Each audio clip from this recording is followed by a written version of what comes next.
Yo, what's poppin'? People, your boy Snacks is back in the building with another banger. You know how we do before we get started. We got to give a shout out to you, the viewer, for taking the time out to watch this video. But while you're here, do us a solid and hit that like button, hit the subscribe button. Don't forget to turn your post notification bell on. And if you're watching on mobile, make sure you do us a solid and slide that comment section to the left and hit that hype button and hype us up. You know what I'm talking about? We stay hyping this thing. But your boy been gone all day. And a lot of things have popped off while I've been gone. I had football and birthday parties, and I haven't been able to relax. But y'all know we ain't gonna start no video without giving a shout out to I see you aunties. So if you see one in the building or in the comment section, make sure you show them some love, because the see you aunties are who we thought they were, the biggest supporters of 12 and the Colorado Buffaloes. To an auntie, because dude, you gonna have to answer about it. You know what I'm talking about? But injury report, Shedeur Sanders seems kind of weird. Let's talk about it.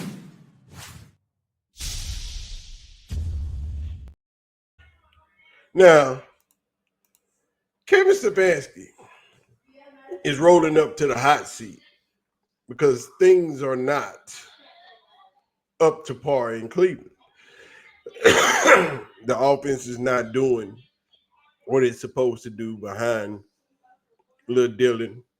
You know, he ain't showing out, and the pressure's mounting because they not ready to see that right there. I think Kevin Stefanski hates every picture he sees with 12 putting that wrist up. But it has become prominent in the NFL and in college, and you shall see it and see it often. You know what I'm saying? Hell, Lane Kiffin's son put the wrist up today in his game, yesterday in his game when he won. So the wrist is prominent in the NFL and college. But something strange happened this morning. And Shedeur Sanders added to the injury report. Questionable with back tightness.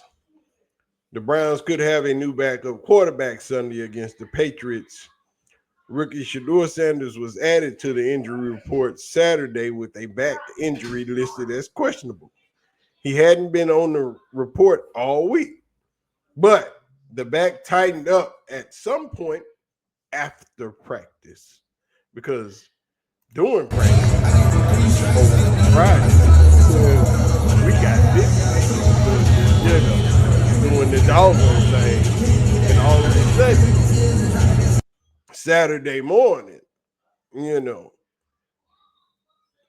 Sanders, a fifth round pick, has yet to take a snap this season. He began the year as the number 3 quarterback and was elevated to the top backup when Joe Flacco was traded to Cincinnati. Serving that role for the last 2 weeks of rookie Dylan Gabriel's third start, Bailey Zappi was elevated from the practice squad Saturday in case Sanders can't play versus the Patriots. Now, all of this is questionable at best. For me, I'm going to tell you what I think. I think going into New England on Sunday, well, today is a travel day, Alabama interception. Going into New England today, because today is Saturday, it's apparent that Dylan Gabriel might not play well. And if Dylan Gabriel is playing really, really poorly or is hurt on Sunday, Shedeur would have to enter the game. And this is something we want to avoid.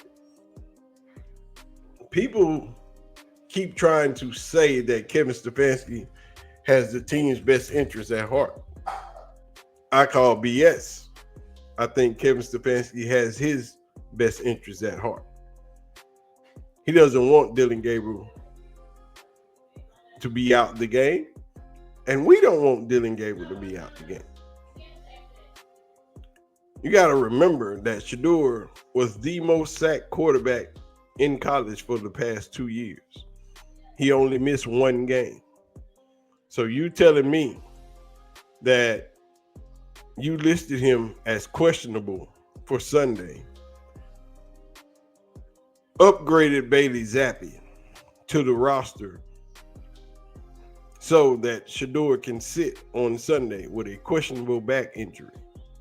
I find that highly unlikely. Shedeur was the most sacked quarterback in college. He only missed one game. He had a dislocated in his spine during college. He only missed one game. So you telling me that a man that has tightness in his back, who's played through more pain than most people would probably want to endure, you listed him as questionable with back tightness. The question is, why would you do that? This whole thing is questionable. I got questions. I'm sure everybody else has questions. But we're not going to go there because the conspiracy theories are out there. But you don't help yourself when you list one of the toughest quarterbacks in the country as questionable for back tightness when one of the toughest games that Dylan Gabriel is fixing to play is coming up on Sunday. That's highly questionable in itself. But, you know, it is what it is. Oh, Jimmy Haslam has once again put his nose in the people's business. It's his business because it's his team. But Jimmy Haslam don't think 3 games is a big enough sample size for Dylan Gabriel. And I don't either. I was thinking 4 to 5 myself. Maybe 6. Because even if he played 6 games, Shedeur could still get 6 games. 7. So the question is, what are we doing? Report put this tweet out about an hour ago. Browns owner Jimmy Haslam also weighed in on his team's quarterback, saying 3 games for Dylan Gabriel is not a great sample size and that the team wants to see more. He also said that Shedeur is making progress in practice, so we're going to continue to work with both of those guys. Shedeur's progressing as a backup.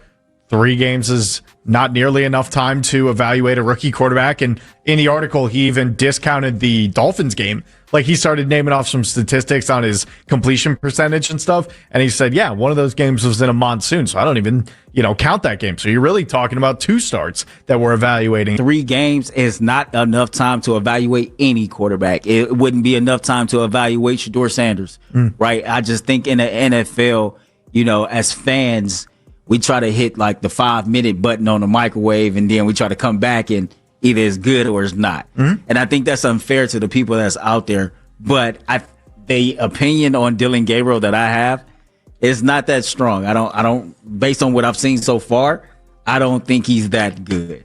And I told people from jump, I told people over the summer that of all the rookies in this class, I would be paying like more attention to him to anybody else, based on what I was told about this being Kevin Stefanski's guy, about his intelligence, about his, processing speed, about his ability to pick up the playbook and understand what's going on out there, about how poised he is, about his composure, etc.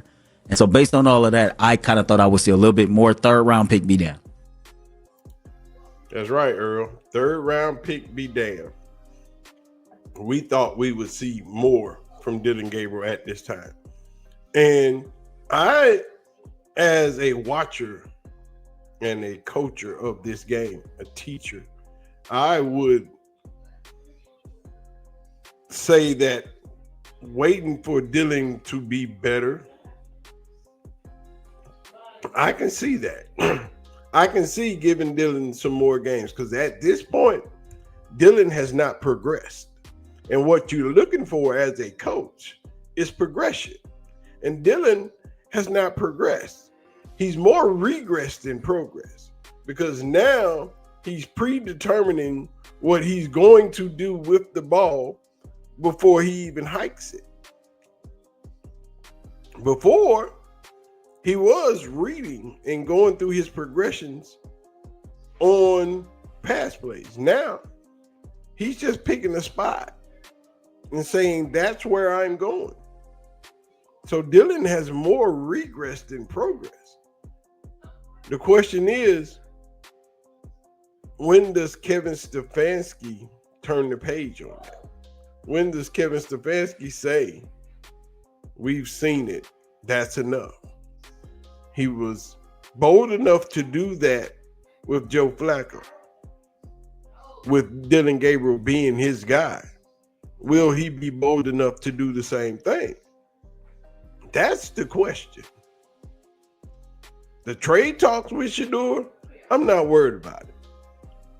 I don't think they're crazy enough to trade him. The fan base would lose their mind. But you can play Shedeur and let him get film so he can be a trade-worthy prospect at the end of the season. But right now, nobody's seen him play, so nobody's going to trade for him. There have been calls for him, but the Browns haven't seen him play. And they want to see him play. The people that are on this team, the players, want to see Shedeur play. But we shall see. It has yet to be determined. And this questionable back injury of Shedeur Sanders is going to be scrutinized, because a player that has never been injured, never set out a game, well, he's only set out one game in his entire career, has a questionable back injury, back tightness the night before one of the most important games of the season for the Cleveland Browns. Because this game is going to be one of Dylan Gabriel's biggest challenges. Is he going to rise to the challenge, or is it going to be too much for him? That's the question. And if we see Bailey Zappi enter that game tomorrow, we will know that Shedeur Sanders was set for that purpose. But anyway, I'm going to get out of here, man. I got some things I need to do. We might come back tonight with the live stream and get it up. But y'all know what to do. Do your boy solid. Hit the like button. Hit the subscribe button. And if you're watching on mobile, if you are watching on mobile, slide that thing to the left and hype me up. You know what I'm saying? But anyway, man, I'm going to get out of here. I'm going to holler at y'all. Y'all have a wonderful day. We might drop some more. We out of here. Peace.